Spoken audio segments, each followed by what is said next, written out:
दोस्तों, आप सभी का बहुत बहुत स्वागत है हमारे चैनल में। इस वीडियो के अंदर अवयव अक्षांश एवं देशांतर ये काफ़ी ज़्यादा इम्पोर्टेंट टॉपिक है। इससे रिलेटेड जो है इम्पोर्टेंट 40+ क्वेश्चन इस वीडियो में देखने वाले हैं, जो कि आपके आने वाले एग्जाम्स के लिए काफ़ी इम्पोर्टेंट है। तो दोस्तों, आप इस वीडियो को बहुत ध्यान से लास्ट तक देखिए। चैनल पर नया है तो चैनल को सब्सक्राइब कर बेल आइकन यानी जो घंटे का निशान है इसे ज़रूर से ऑन कर दें, ठीक है। और ये टोटल जो 40+ क्वेश्चन है, आप इनमें से यदि आपको आंसर पता हो तो कमेंट बॉक्स में लगा सकते हैं, ठीक है। तो चलिए शुरू करते हैं। देखिए यहाँ पर हमारा पहला क्वेश्चन दिया गया है, निम्नलिखित में से कौन सी काल्पनिक रेखा 0 डिग्री अक्षांश पर स्थित है। तो देखिए सबसे पहले अक्षांश को समझते हैं। अक्षांश एवं देशांतर जो रेखाएं होती है उसको सबसे पहले समझते हैं। तो देखिए इसको समझने के लिए सबसे पहले एक ग्लोब लेते हैं। अब ये ग्लोब क्या है, तो ग्लोब जो है ये पृथ्वी का काल्पनिक नमूना है। ग्लोब जो है ये पृथ्वी का काल्पनिक नमूना है, ठीक है। इसमें ये उत्तर हो गया, दिशा निर्धारित करते हैं सबसे पहले, तो उत्तर, दक्षिण, पश्चिम और ये पूरब, ठीक है। और पूरब और पश्चिम के मतलब पृथ्वी को दो बराबर भागों में जो 0 डिग्री अक्षांश रेखा है, इसको ही अक्षांश रेखा बोलते हैं। जो पश्चिम से पूरब की तरफ पृथ्वी को दो बराबर भागों में बांटती है, इसको क्या बोलते हैं, इसको अक्षांश बोलते हैं, ठीक है। इसको अक्षांश बोलते हैं। और उत्तर से दक्षिण की तरफ पृथ्वी को दो बराबर भागों में जो बांटती है उसको क्या बोलते हैं, उस रेखा को, इस रेखा को क्या बोलते हैं। तो देखिए इस रेखा को जो है देशांतर बोलते हैं, ठीक है। उत्तर से दक्षिण की तरफ जो रेखा पृथ्वी को दो बराबर भागों में बांट रही है उसको देशांतर बोलते हैं। और पश्चिम से पूरब की तरफ जो पृथ्वी को दो बराबर हिस्सों में बांट रही है उसको अक्षांश बोलते हैं। अक्षांश 0 डिग्री अक्षांश इसको बोलते हैं। और 0 डिग्री अक्षांश रेखा है, इसको भूमध्य रेखा या फिर विषुवत रेखा, भूमध्य रेखा या फिर विषुवत रेखा इसको बोलते हैं। और इसके उत्तर में 23.5 डिग्री ये जो रेखा खींची गई है, 23.5 डिग्री उत्तरी अक्षांश रेखा, इसको क्या बोलते हैं, तो देखिए इसको जो है कर्क रेखा, इसको कर्क रेखा बोलते हैं। और 66.5 डिग्री उत्तरी जो अक्षांश रेखा है, इसके उत्तर में जो रेखा खींची गई है इसको क्या बोलते हैं, इसको आर्कटिक वृत्त, क्या बोलते हैं, आर्कटिक वृत्त बोलते हैं। उसके बाद यहाँ पर हम दक्षिण पर आते हैं, दक्षिण की तरफ। तो दक्षिण में 23.5 डिग्री जो दक्षिणी अक्षांश रेखा है, 23.5 डिग्री जो दक्षिणी अक्षांश रेखा है, इसको क्या बोलते हैं, इसको मकर रेखा। दक्षिणी अक्षांश 23.5 डिग्री जो है इसको मकर रेखा बोलते हैं। और 66.5 डिग्री पर जो है 66.5 डिग्री दक्षिणी जो अक्षांश रेखा है इसको आर्कटिक वृत्त क्या बोलते हैं, आर्कटिक वृत्त इसको बोलते हैं। आई होप कि आपको समझ में आया होगा।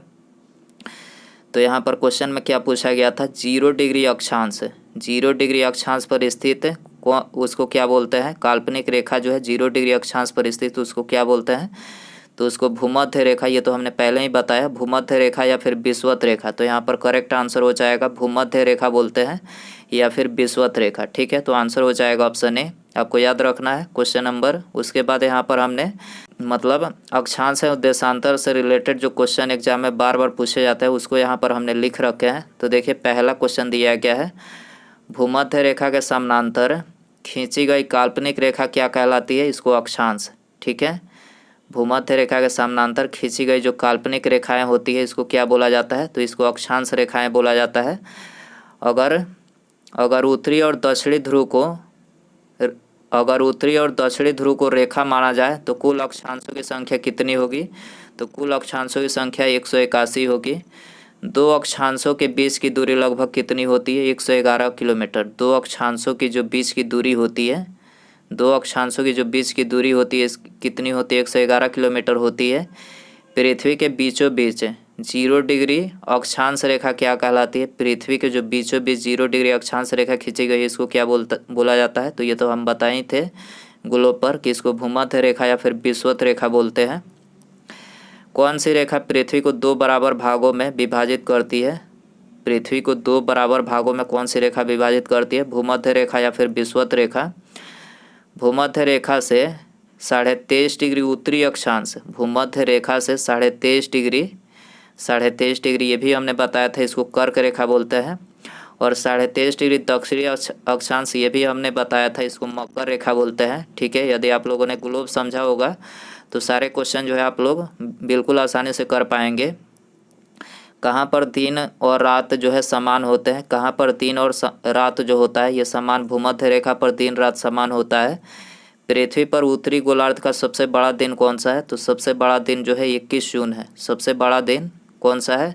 21 जून है। पृथ्वी की दक्षिणी गोलार्ध पर सबसे बड़ा दिन कौन सा है? 22 दिसंबर। आपको याद रखना है किस दिन पृथ्वी पर दिन और रात बराबर होते हैं? तो 21 मार्च और 23 सितंबर को 21 मार्च और 23 सितंबर को पृथ्वी पर दिन और रात जो होता है बराबर होते हैं।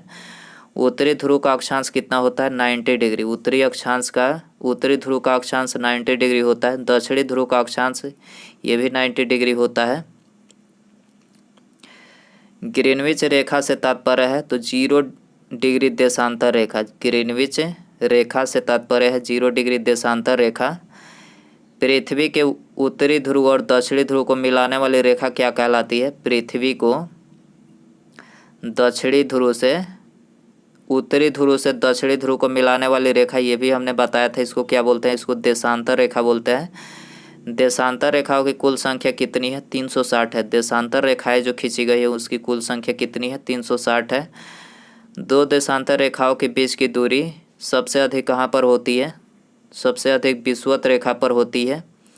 विषुवत जिसे भूमध्य रेखा है, ये तो हमने बताया था, बीच से मतलब पश्चिम से पूरब की तरफ पृथ्वी को 2 बराबर भागों में बांटती है, तो इसको क्या बोलते हैं? विषुवत रेखा या फिर भूमध्य रेखा। ठीक है। दो देशांतर रेखाओं के बीच सबसे अधिक दूरी 111.3 किलोमीटर होती है। पृथ्वी 1 घंटे में कितना देशांतर घूम लेती है? 15 डिग्री देशांतर घूम लेती है। प्रधान मध्याह्न रेखा कहाँ से गुजरती है? तो ग्रीनविच से। प्रधान मध्याह्न रेखा कहाँ से गुजरती है? ग्रीनविच से गुजरती है। निम्नलिखित में से किस महाद्वीप से तीनों अक्षांश रेखाएं अर्थात भूमध्य रेखा, कर्क रेखा तथा मकर रेखा गुजरती है? तो ये कहाँ से गुजरती है? तो अफ्रीका से। ठीक है। किस महाद्वीप से होकर तीनों अक्षांश रेखाएं अर्थात भूमध्य रेखा, कर्क रेखा और मकर रेखा गुजरती है? तो ये अफ्रीका महाद्वीप से होकर गुजरती है। पृथ्वी को क्षितिज के समानांतर घेराव करने वाली काल्पनिक रेखाएं क्या कहलाती है? तो काल्पनिक रेखाएं जो है ये अक्षांश कहलाती है। ठीक है। करेक्ट आंसर ये हो जाएगा। क्वेश्चन नंबर 4 है, एकमात्र महाद्वीप यानी कॉन्टिनेंट जिसे होकर कर्क रेखा तथा मकर रेखा गुजरती है? तो कर्क रेखा और मकर रेखा किस महाद्वीप से होकर गुजरती है? तो ये अफ्रीका महाद्वीप से होकर गुजरती है। सी आंसर हो जाएगा। दो अक्षांश रेखाओं के बीच की दूरी, तो ये तो हमने बता ही चुके हैं कि 111 किलोमीटर होती है। दो अक्षांश रेखाओं की जो बीच की दूरी होती है वो कितनी होती है? 111 किलोमीटर होती है। सी आंसर हो जाएगा।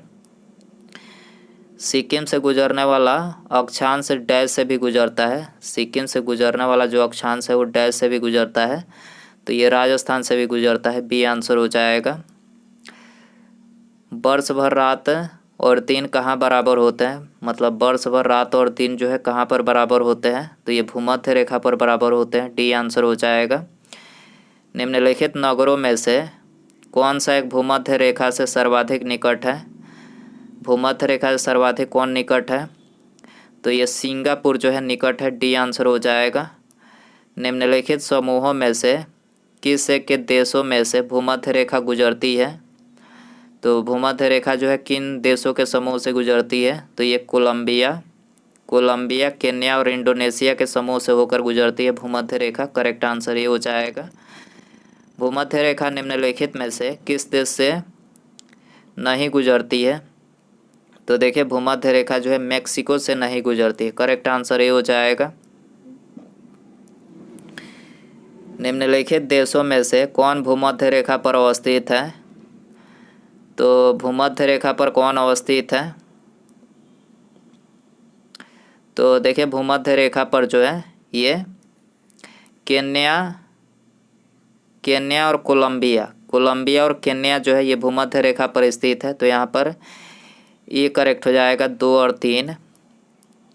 भारत अवस्थित है।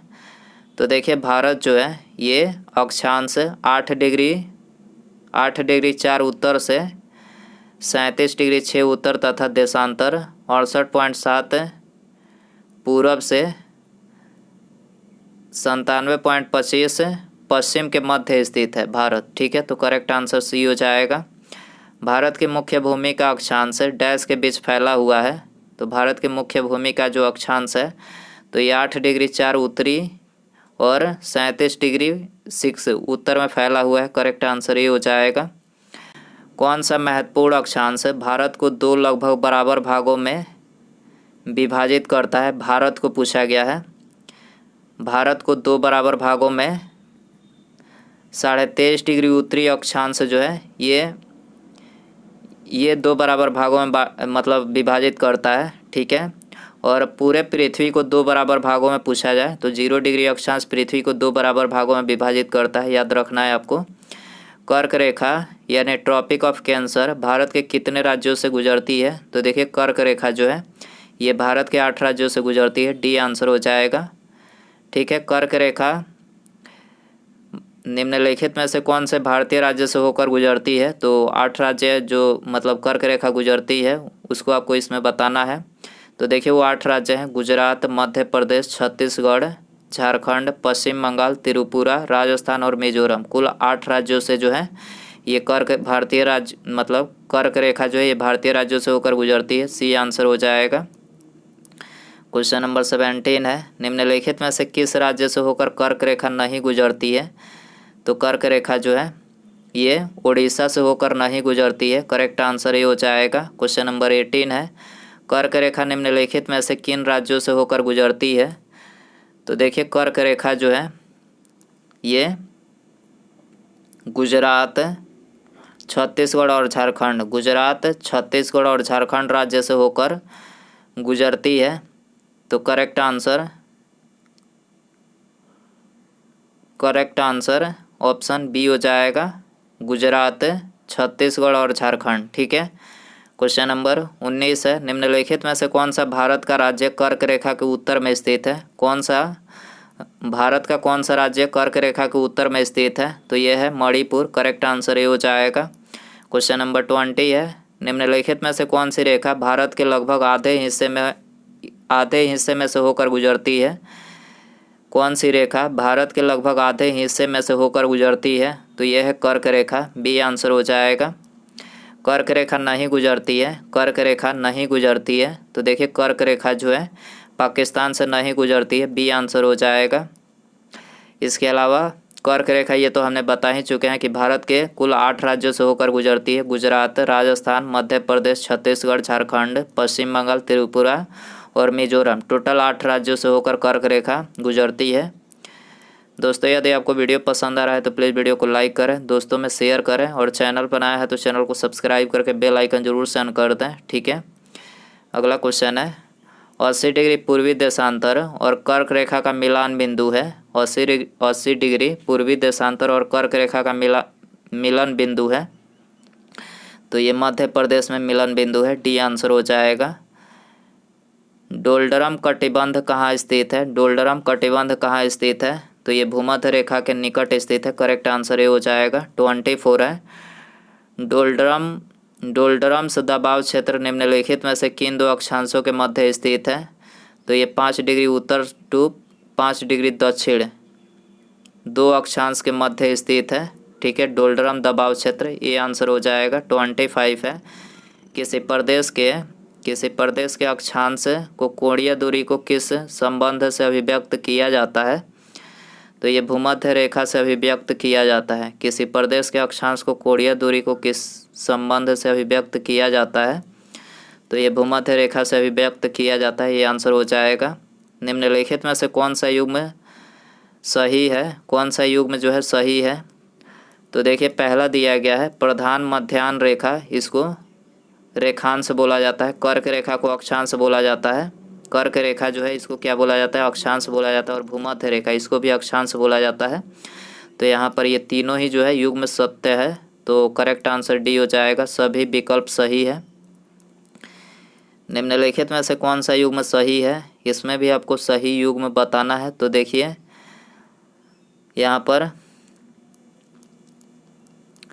23.5 डिग्री दक्षिण जो है ये मकर रेखा है। 23.5 डिग्री दक्षिण जो है ये क्या है? मकर रेखा। ऐसे जो ग्लोब है इसमें 23.5 डिग्री जो दक्षिण है इसको क्या बोलते हैं, मकर रेखा बोलते हैं। ठीक है, तो यहाँ पर ये युग्म सत्य है, बी आंसर हो जाएगा। 27 का 28 है। पृथ्वी पर सबसे उच्चतम तापक्रम रिकॉर्ड किए जाते हैं। तो सबसे उच्चतम तापक्रम जो है 20 डिग्री उत्तरी अक्षांश पर रिकॉर्ड किए जाते हैं, सी आंसर हो जाएगा। पृथ्वी पर मरुभूमि होने की संभावना अधिक रहती है, पृथ्वी पर मरुभूमि होने की संभावना अधिक रहती है, तो ये 23 डिग्री अक्षांश के पास अधिक रहती है, करेक्ट आंसर ये हो जाएगा। पृथ्वी के दोनों ध्रुवों को छूने वाली काल्पनिक रेखाएं क्या कहलाती है, पृथ्वी को दोनों ध्रुवों को छूने वाली काल्पनिक रेखाएं क्या कहलाती है, तो ये देशांतर कहलाती है, करेक्ट आंसर बी हो जाएगा।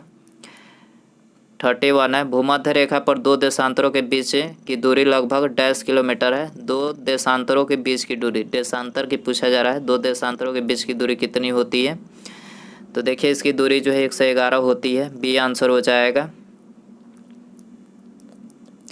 दो देशांतर रेखाओं के बीच के खंड को निम्नलिखित में से किस नाम से जाना जाता है, तो देखिए इसको जाना जाता है गोरे के नाम से, बी आंसर हो जाएगा।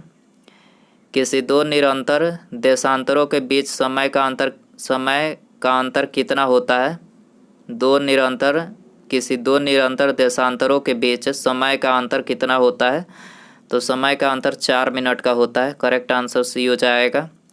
पृथ्वी 1 घंटे में कितना देशांतर घूम लेती है, पृथ्वी जो है 1 घंटे में कितना देशांतर घूम लेती है, 15 डिग्री देशांतर घूम लेती है, बी आंसर हो जाएगा। यदि दो स्थानों की स्थिति में 90 डिग्री देशांतर का अंतर है, तब दोनों स्थानों के बीच समय अंतर होगा। यदि दो स्थानों की स्थिति में 90 डिग्री देशांतर का अंतर है, तब दोनों स्थानों के बीच समय अंतर होगा, तो ये 6 घंटे का समय अंतर होगा, करेक्ट आंसर ये हो जाएगा। निम्नलिखित देशांतरों में से कौन सा भारत की प्रमाणिक मध्याह्न रेखा कहलाता है, निम्नलिखित देशांतरों में से भारत की प्रमाणिक मध्याह्न रेखा कहलाता है, तो ये कहलाता है 82.5 डिग्री पूर्वीय देशांतर। ठीक है, तो आंसर हो जाएगा डी। निम्नलिखित में से कौन सा नगर सबसे ज़्यादा पश्चिमी देशांतर पर स्थित है, निम्नलिखित में से कौन सा नगर सबसे ज़्यादा पश्चिमी देशांतर पर स्थित है, तो ये जयपुर स्थित है सबसे ज़्यादा पश्चिमी देशांतर पर। 82.5 डिग्री पूर्वी देशांतर भारत के लिए इसलिए महत्वपूर्ण है क्योंकि, तो देखिए भारत के लिए इसलिए महत्वपूर्ण है क्योंकि यह भारतीय मानक समय का निर्धारण करता है। 82.5 डिग्री पूर्वी देशांतर भारत के लिए इसलिए महत्वपूर्ण है क्योंकि यह भारतीय मानक समय का निर्धारण करता है, ये आंसर हो जाएगा।